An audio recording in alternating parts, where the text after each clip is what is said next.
Está con nosotros el precandidato a diputado Facundo Moyano, integrante del Frente de Todos. Buenas tardes, Facundo, en primer lugar. ¿Cómo estás, Facundo? ¿Bien? Gracias por invitarme. Al contrario. A 10 días de las PASO, a 10 días de que arranquemos una primera veda electoral, después habrá otra en octubre. ¿Cómo ves la campaña? Creo que es una campaña que, como bien decía recién... Antonio. Antonio, El sí, gallego. sabía. Decime gallego. Antonio, Sí, ya el está. gallego. Todo el mundo me dice gallego. Se pasa más por la chicana y los eslogan que por las propuestas. Y me parece que es el momento de las propuestas reales, concretas. Recién decías algo muy importante respecto al trabajo. Nosotros rechazamos de lleno la reforma laboral que propuso el gobierno. Pero eso no significa que no hayan que discutir cuestiones que hacen a lo laboral. Claro. Un país que tiene un 40% de trabajo no registrado merece discutir sobre eso.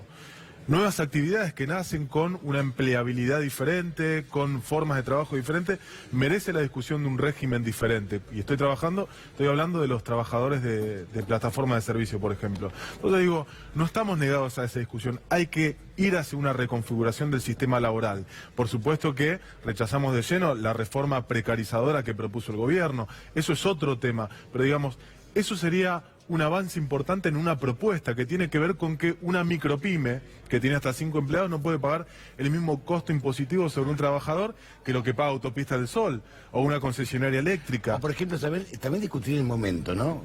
Se habla mucho de los peajes. Digo, hoy en día, que no hay laburo, no puedes levantar los peajes. Bueno, porque no hay trabajo. A ver, nadie está en contra del avance tecnológico.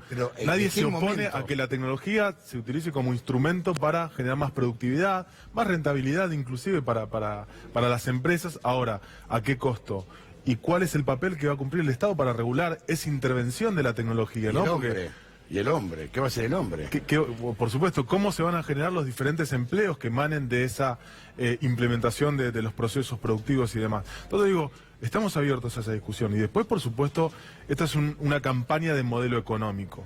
Y yo quiero un modelo económico donde los bancos se den vuelta, le presten a una pyme al 80%, al 90%, y a una familia al 60%, y se den vuelta, le den la plata al Banco Central y reciben un beneficio impresionante sin ningún tipo de riesgo. Yo no quiero ese modelo financiero.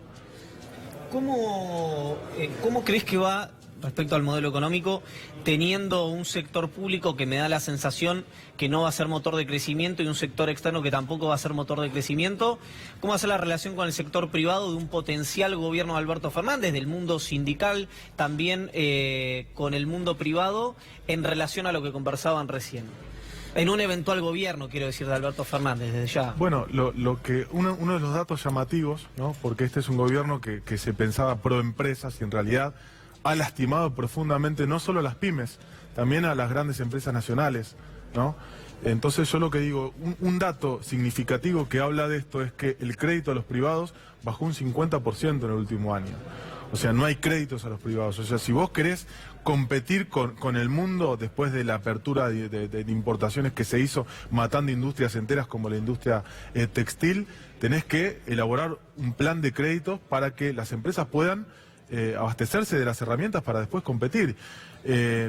Bueno, creo que eso, o sea, las empresas no solamente fueran atacadas en ese sentido, sino que desde la caída del consumo, la suba de las tarifas y desde el costo impositivo sobre los empleados, como lo que decía recién. O sea, eso es una cuestión que hay que discutir. ¿Por qué en la Argentina hay un 40% de trabajo en negro? ¿Nadie se preguntó por qué? ¿Alguien se preguntó por qué un lave rap o un bar con mozos los tiene en negro? Porque si los tiene en blanco, si los pone en registrados, directamente los cierra. Y eso pasa con los locales de comercio, en la Argentina pasa eso. Tengo un montón de amigos que tienen su emprendimiento y yo no le puedo decir que vengo del mundo sindical, che, ¿y cómo tenés a la gente? No, la verdad la tengo registrado porque si no tengo que cerrar. Eso es una realidad. Y ante esa realidad no podemos no discutir eso. Entonces, cuando vos me preguntás cómo sería un gobierno de Alberto Fernández, yo creo que hay que atender a ese sector. Defender el trabajo no solamente es defender al trabajador, tal vez como se tiene pensado, o sea, peleando por los derechos, que eso fundamentalmente lo hace el sector sindical, sino es defender la industria nacional, que es la que genera trabajo. La pyme genera el 80% de trabajo en la Argentina. Las multinacionales generan el 18%, las pymes generan el 80%. Y también otra cosa que hay que discutir, Facundo, me parece a mí, es la forma de pago y la rentabilidad de las grandes empresas. Porque si un supermercado le paga una pyme a 120 días, la destruye. Hay que empezar a discutir esto también. ¿Por qué un kiosco paga el contado y el supermercado paga 120 días? Se hay que discutir temas de Argentina profunda, ¿no? Del día a día. Pero hay que estar dispuesto también a tocar algunos intereses, ¿no? Sí. Por supuesto. O sea, un gobierno que no está dispuesto a tocar intereses Que no y gobierna. que quiere distribuir realmente la riqueza, está gobernando, como pasa en este caso, como vemos la realidad de las estadísticas, para muy pocos. Ahora, Facundo, vos recién hablabas de la inviabilidad pyme en materia de empleo registrado, que hay una cuestión económica que no pueden afrontar y eso significaría, por ejemplo, reducirles algunos impuestos o reducirles contribuciones patronales, es decir, subsidiar a un sector de la economía. En ese caso te plantearían del otro lado, bueno, ¿y cómo lo financio? Evidentemente hay que encontrar financiación de algún sector del poder económico y significan conflictos en etapas en donde el conjunto de la sociedad está hablando de diálogo. Primero, por supuesto que el conflicto es parte de la democracia. Yo no creo que eso sea un conflicto. Yo creo que eso se hace a partir del consenso. Por eso es tan importante la política. Por eso este gobierno que menosprecia la política, tiene un muy buen marketing político, pero menosprecia la política a la hora de gestionar, se olvidó de que para hacer cualquier tipo de reforma tiene que integrar a los actores más dinámicos de la economía.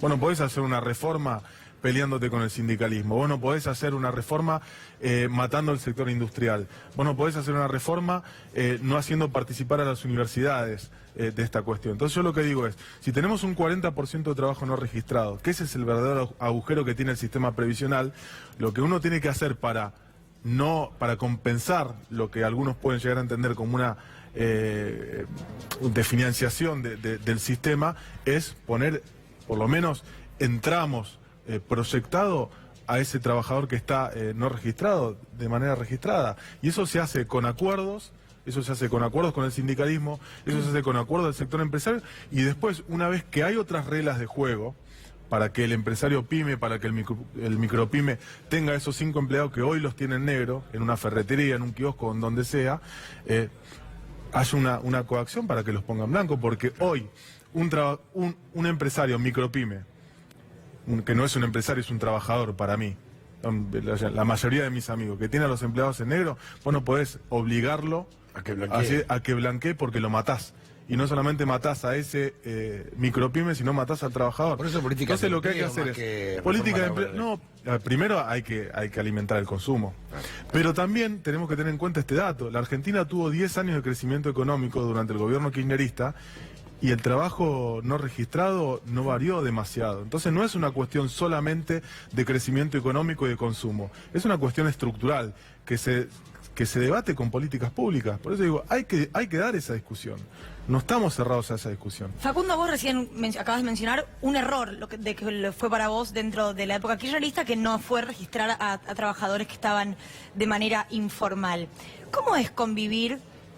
Porque dentro del Frente de Todos vos venís del palo más del masismo, está la parte más kirchnerista. ¿Cómo es convivir ahora en la campaña? ¿Cómo se están llevando? Digo, ¿cómo resultó ser este frente ahora que estamos a 10 días de las PASO?